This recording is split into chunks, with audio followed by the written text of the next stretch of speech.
Okay, this lecture relates to UNIX I/O redirection and concentrates on things that you might use when doing a forensics investigation on a UNIX machine. So we're going to go through and provide a number of examples. And the first category is going to be preserving evidence, something that's obviously very important in a cyber forensics investigation. So we'll talk about saving output of commands, checksumming files. The next category is sometimes we have error messages cluttering up useful data. So how can we separate those and possibly eliminate things we don't care about? We'll do that by separating standard error from standard out. Suppressing noise, getting rid of extra garbage, that would include eliminating standard error. Grouping or aggregating evidence together. So we will show an example of building a timeline and documenting what you did when you were investigating an event. We'll talk about the pipe command and chaining tools or UNIX commands together. A couple of examples where that's useful. We'll look for the largest number of hits in a web log file. We'll look for directories consuming the most space on the machine. We'll talk about how to combine standard out and standard error so that we have a full capture of every message that was generated. So we will collect configuration files as one example. We'll talk about how to log command executions to have an audit trail using the UNIX script command and using the UNIX history command to show your command history. We'll talk about snapshot scripts to take a snapshot, for example, of users that are logged in on the machine.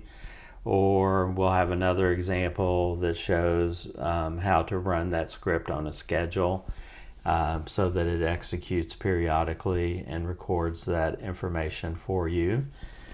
We'll talk about how to protect evidence files, primarily with the no clobber environment variable.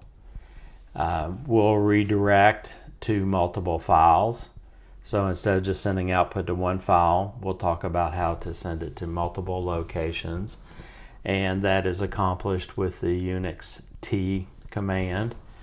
And we'll talk about counting things. Number of successful web page hits, number of failed web page hits, a list of IPs that have been used to log into the system over time.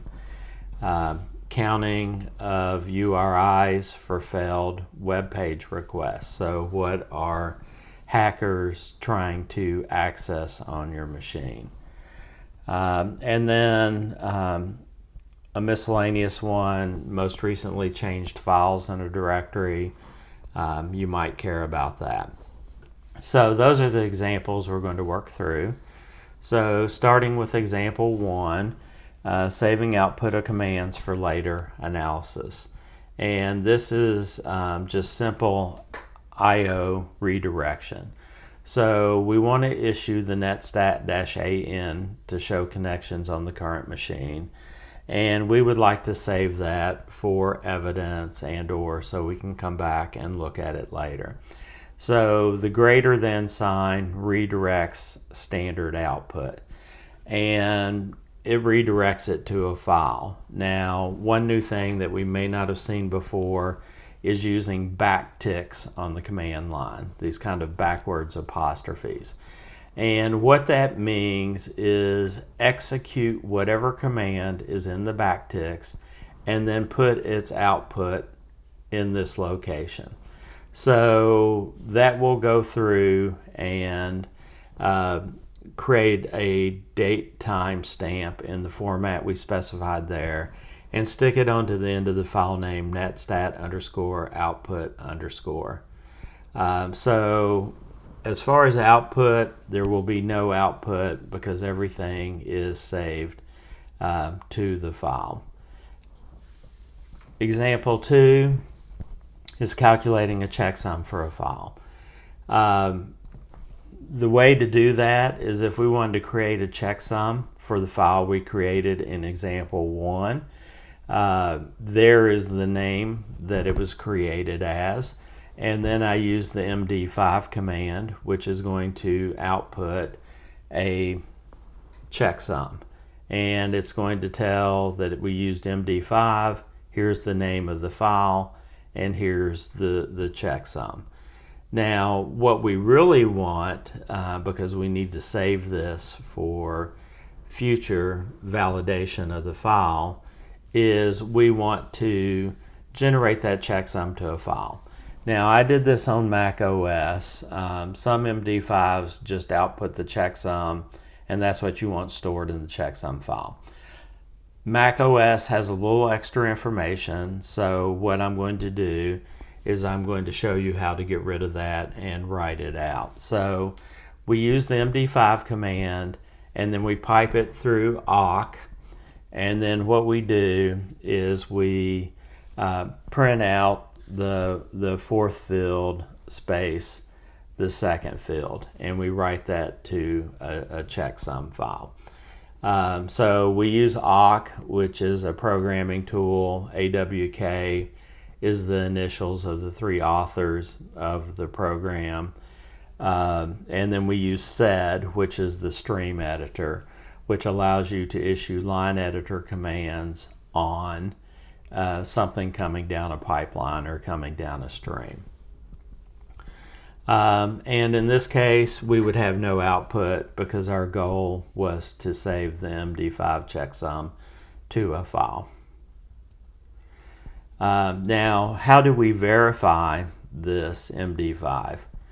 So what we do is we say MD5sum-C and the name of the file that we want to double check, and it will check it, and if the checksums match, that is the current contents of the file checksum matches the checksum that we stored, it will print out OK. Otherwise, I believe it prints out failed. If we do not have MD5-C, we can either manually write a script and or run a script. So here is one example that would actually go through and pull the information and then echo out either OK or failed. So that is kind of your way around if you do not have the command to actually check. Example 3 talks about separating standard error from standard out, and this is how we do that. So we're running a find command. We want standard out to go to a file called SUID files, and then we want all the warnings and errors to go to a file called errors.txt. So we'll talk about the find command, but -4000 is looking for files that has its SUID bit set, and what the SUID bit does is no matter what user ID you're on and starts a command, it's going to run as the owner of the file. So a lot of times you'll SUID a file to root so that it can run with root privileges, and you're looking for files that have their SUID bit set. There are legitimate reasons to have the SUID bit set, but it is also used for malicious attacks. And there will be no output because your standard out and standard error, things that normally default to your terminal, were redirected to files. Example 4 is, let's say standard error is a whole bunch of warnings that you can't access certain file system objects, and you don't really care about that. What you can do is you can redirect standard error with the 2 greater than to dev null, which again is the device that basically, it's referred to as the bit bucket sometimes, but basically it throws away data that is redirected there. And you would have no output because output would be saved to a file if I redirected standard out. This example, you want to build a timeline or document your investigation. You can do that with IO redirection. Now, you should know by now that greater than redirects standard out to a file. If that file exists, it will be destroyed in favor of the new contents.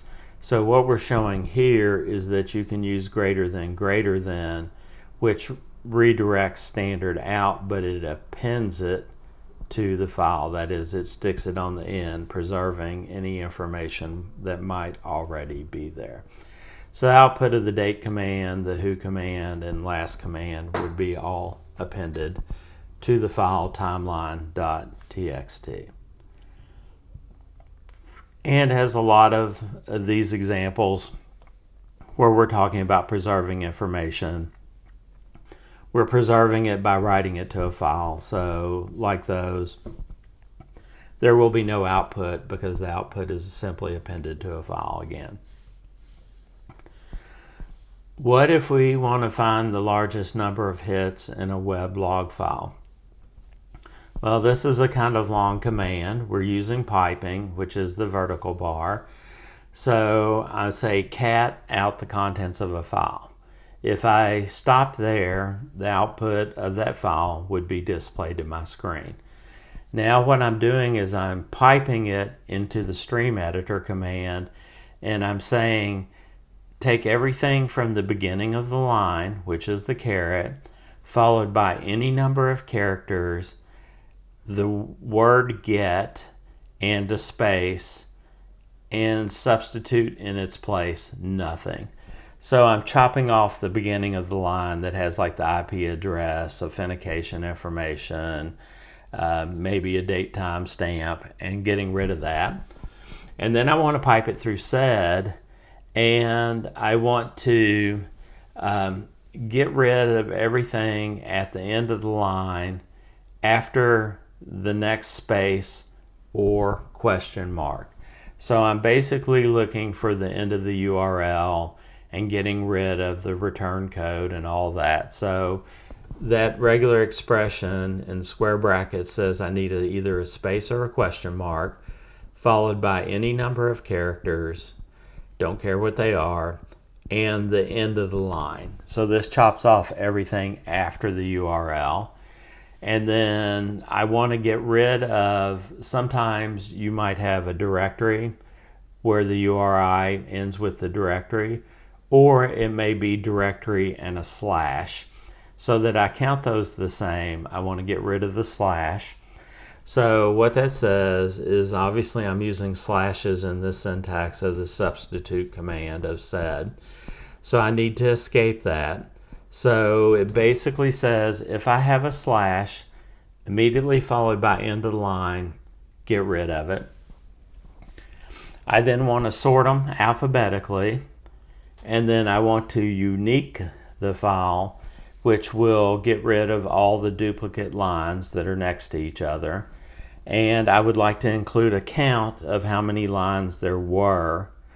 And then I want to sort numerically in reverse order, and then I want you to show me the top 5 lines of the output.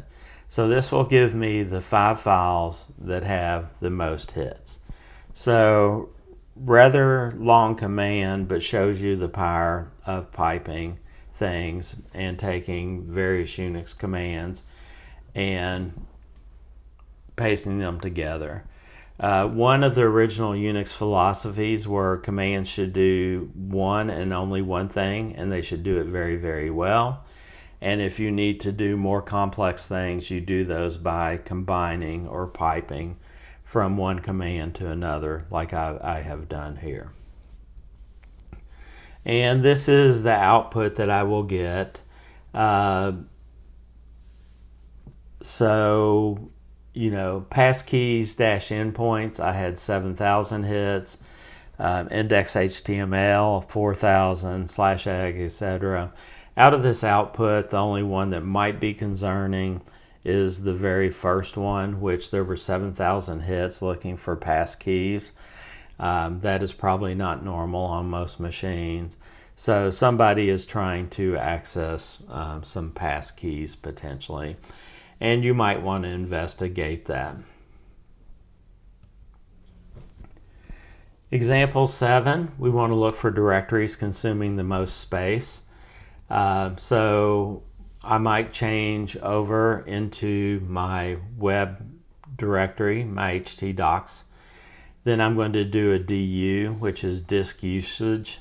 I want a summary for directories, which is I don't care about the files and subdirectories, just give me a summary or an amount for that directory, and I want you to show it to me in kilobytes. And the star means every file in the current directory. I then want to sort that in reverse numeric order so that the larger ones come to the top, and then I want to use the head-5 to show me the 5, in this case, directories that are consuming the most space. So the output would be this, and this is in K. So the KGS directory is using 16 gig, the faculty directory is using 9 gig, etc. So you might be cleaning up disk space in general, or you might be looking for, maybe somebody's compromised your machine and is storing movies and then sharing them out, and you're just trying to find where your disk space is being used, or potentially why all of a sudden you have disks that should not be heavily utilized that are full. Example 8 is collecting configuration files. So here I'm using a find command to find any file whose name is star.conf, and I want to redirect that to the output.txt, and I want to redirect standard error to also go to all_output.txt. Again, like we're seeing often, there would be no output because all output would be saved to a file. The UNIX script command, where I use this a lot of times in class, is in programming. So somebody can display the contents of their program and then record executions of their programs. But you can record this to show what you did and what output you saw when you're doing a forensics investigation. And the way you start a script file is you say script space the name of the file that you want to write the script to. And what happens is from that point on until you tell it to stop, normal output to the screen, but also a copy is recorded to the file you specified. So we're making a script, or a transcript is what the script command stands for. So we're making a recording of what's going on. Now, when you're done, if you hit a Control-D, that's going to stop the recording process. And you now have a file that has everything recorded so that you can have it as evidence or show to somebody else or go back and look at it if you need to. Example 10 is talking about the command history. Most shells on Unix keep a command history, and if you issue the history command, it shows you the commands in the order you executed them. And I can take that, if I want to show commands I used, I can take my history and pipe it to a file. And all those command history, the history of the commands I executed would be saved to the output file. In this case, command_history.txt. Example 11 is we want to take a snapshot of all of the logged in users, and we actually want a script to do that so that we can just run the script or possibly schedule the script.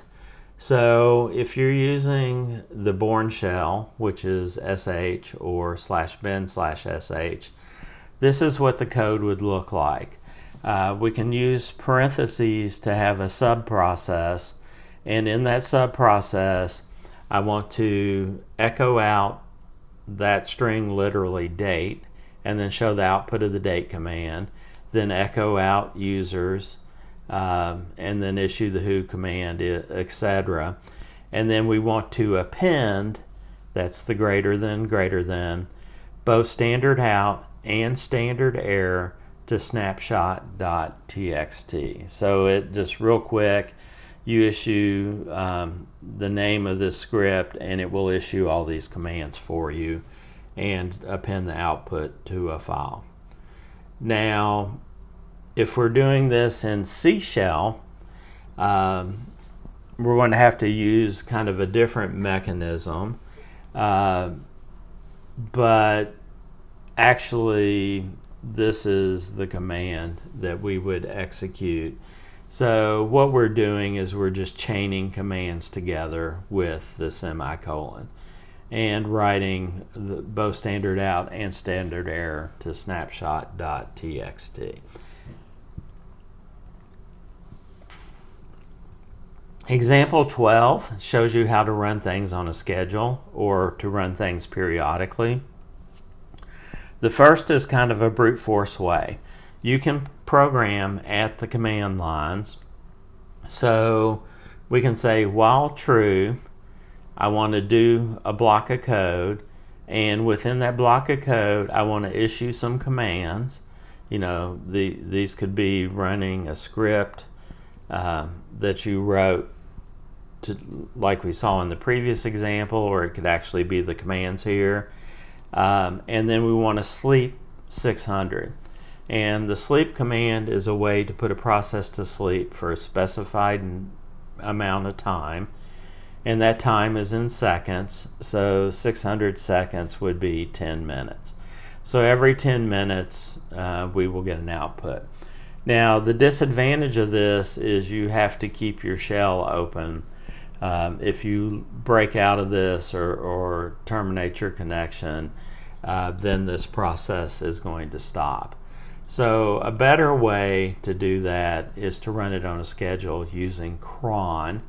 The description of cron given in the man pages is something like system scheduler. And what it does is you can say every 10 minutes run this script, at 1 a.m. every night run this other script, etc. So you can schedule execution of things. Example 13 is using something called no clobber. If you use I/O redirection with a single greater than, and you really meant to use two greater thans to append information to a file, Unix is just going to quietly destroy the current contents of that file because that's what you told it to do. Now, before I talk about the command, we need to kind of sidebar on environment variables. In a previous lecture, I talked about the environment variable path, but these are variables that have values that are set in your shell. Another common example is capital TERM, which has your current terminal type. So it may be set to xterm or VT100 or TVI 955 to tell what type of terminal you're on so that Unix knows how to display information. We talked about the path variable before. There is one called no clobber, and if you're in the Bourne shell, you use the set-o command just to set that variable to true. If you're in C shell, the syntax is set no clobber. And if that is set, it will not destroy files. It will warn you if you're going to overwrite them. And because we're setting environment variables to a value, there is no output. Example 14 is the UNIX I command. I think the definition or explanation given on both man pages is pipe fitting. Kind of a play on words, talking about a plumber who uses a T to split water pipes off, for example. Well, in Unix we have pipelines, which we build with the pipe symbol. So what it does is, for example, if I issued the netstat command and piped it to t netstat.txt, what it's going to do is it's going to split and make duplicates of the output of that command. One set of output is going to come to the screen, and it's going to make a copy of that into a file, in this case netstat.txt. So that's what I'm saying for the output here. Example 15 is counting the number of successful page requests from a web server or for a web server. So I'm using this BSD access log that I've used over and over, and I'm looking for the string space 200 space. So that is how a 200 status code would be recorded in the access log. I want to pull all those out and then run them through word count-l to get a count of lines. So when I did that, the output was 51,373. Now, I might have wanted to word count the file to know, is this a lot or not? If this file had 100,000 lines in it, then it's pretty good. If it had 1 million, then it's not so good. Or there may be something malicious going on. Contrast to this is to count the number of failed web page requests, which, if you're looking for attacks, may or may not be more useful. And this is pretty much the exact same command, but instead of 200 OK, I'm searching for 404 not found. And when I do that, I get that there were 19,036 404 not found errors in this log. Now, I may want a list of IPs that have been logged in to my system by count, so that I can see if anything looks suspicious. Either the quantity looks large or the location maybe is suspicious. It's another country or something. And here is a pipeline I built to accomplish this. The last command tells you all the last logins back to the beginning of the current last log.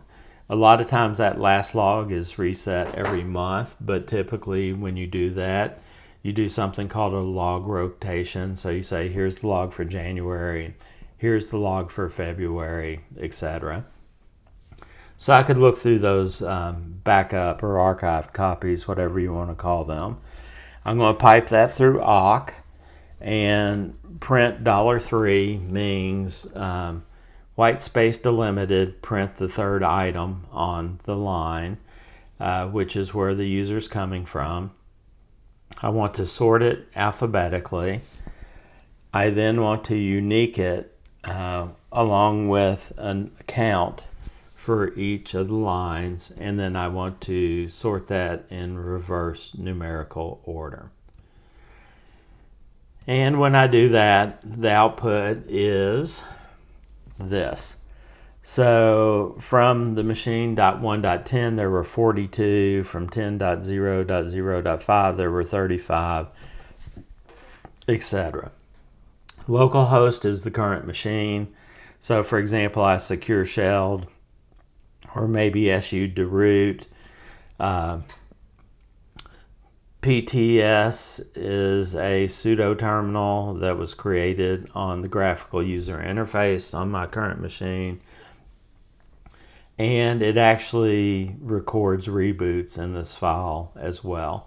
So for the duration of the last log that I was looking at, there was a single reboot that appeared in it. In example 18, I want a count of the URIs for failed web page request. So I'm going to add a little to the command I saw before. I want to get all the lines that have 404 errors. I then want to get rid of everything on the line except the URI, like I explained in a previous example.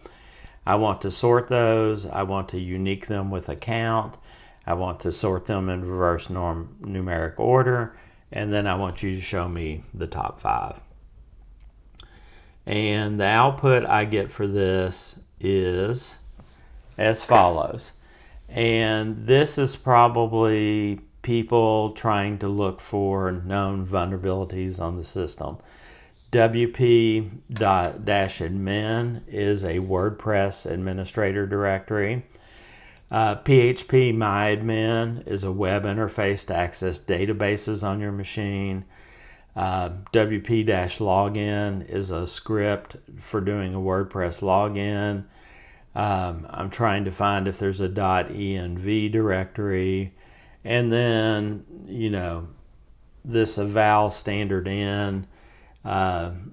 in some source directory is probably a piece of software that is known to have a known vulnerability that a user could use to compromise your system. So, there might be hits. For example, the school web page might have a large number of hits, which makes sense because there's a lot of people looking at that. But you want to look through this list for suspicious directories or programs. The last example is what has most recently changed in a directory. So I was looking for some web log files. Where was the current web log files for a presentation? So I cd'd into www/logs, and then I used the -st options, which sorts and tells me, or it sorts based on modification time. That's what the T is. And I want you to show me the top 5 hits. So when I do that, I get this. So I was actually looking for bsd.access_logged, which is often rotated to put a date time stamp on the end. On this machine, when it is created, it actually has the current date and time in the time step. So that's why I couldn't find it. But I just popped over, issued these 2 commands, and boom, there is the web access log that I needed to find.